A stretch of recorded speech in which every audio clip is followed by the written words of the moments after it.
Quiero amar y vivir tu palabra. Quiero amar y vivir tu palabra.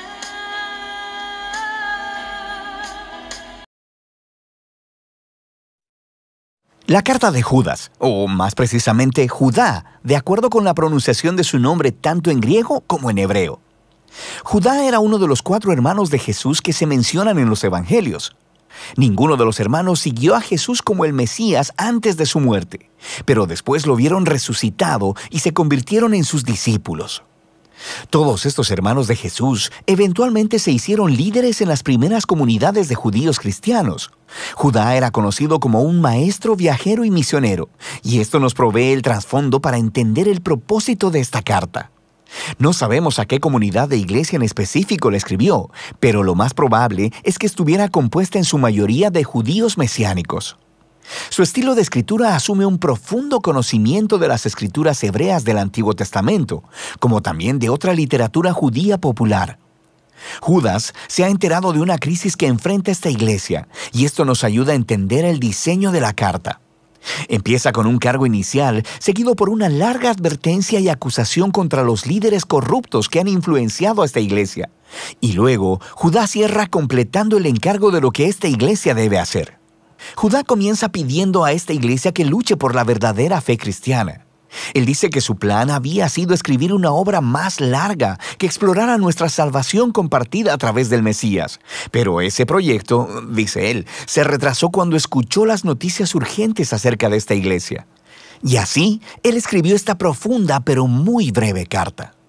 Judá no empieza hablando de cómo ellos deben luchar por la fe. Más bien, él primero les explica el por qué. Es por los maestros corruptos que se han infiltrado en esta iglesia. Y él no ataca sus enseñanzas, sino su manera de vivir. Su transigencia moral es lo que te dice que tienen una mala teología. Primero que nada, ellos han distorsionado la gracia de Dios como una licencia para pecar. Ellos piensan que han sido perdonados y que ahora tienen el Espíritu de Dios, así que pueden hacer lo que quieran, especialmente en lo que se trata de dinero y sexo. Y entonces Judá dice que ellos están traicionando a Jesús al rechazar su autoridad y sus enseñanzas. Y Judá quiere que esta iglesia sepa que la aparición de estos maestros no es una sorpresa. Por ello, continúa con una advertencia más larga para que se mantengan alejados de ellos.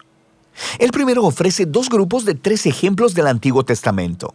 El primer trío es acerca de personas rebeldes, quienes en el pasado recibieron justicia divina. Los israelitas, que se rebelaron contra Dios en el desierto, obtuvieron lo que querían y murieron en medio de la nada. Él después habla de una historia acerca de ángeles que están aprisionados por su rebelión hasta que se enfrentan a la justicia de Dios. Él se está refiriendo a la interpretación de la historia en Génesis 6, ofrecida en la popular obra judía llamada Primera de Enoc, donde los hijos de Dios se interpretan como ángeles que se rebelaron contra Dios, tuvieron sexo con mujeres y fueron juzgados por ello. Judá enlaza esta historia a su tercer ejemplo sobre la ruina de Sodoma y Gomorra en Génesis, donde hombres violentos intentaron tener sexo con ángeles enviados por Dios en forma de humanos. Ambas historias son acerca de la rebelión contra el orden de Dios que llevó a la inmoralidad sexual, y es precisamente de esto que los falsos maestros son culpables. Después de esto, Judá ofrece un ejemplo adicional de un popular texto judío llamado el Testamento de Moisés. Al igual que Enoc, este no era parte de las escrituras del Antiguo Testamento, sino que era un recuento creativo de los últimos días y palabras de Moisés, basado en Deuteronomio. En la sección que Judá cita, Moisés ha muerto y hay un ángel bueno, Miguel, que está refutando las acusaciones del diablo contra Moisés, pero decide dejarle la decisión final a Dios. Ahora, estas historias podrían parecerte un poco extrañas, pero para las personas que fueron criadas con esta literatura, las advertencias de Judas tienen mucho sentido. El comportamiento de estos líderes corruptos tiene raíces antiguas.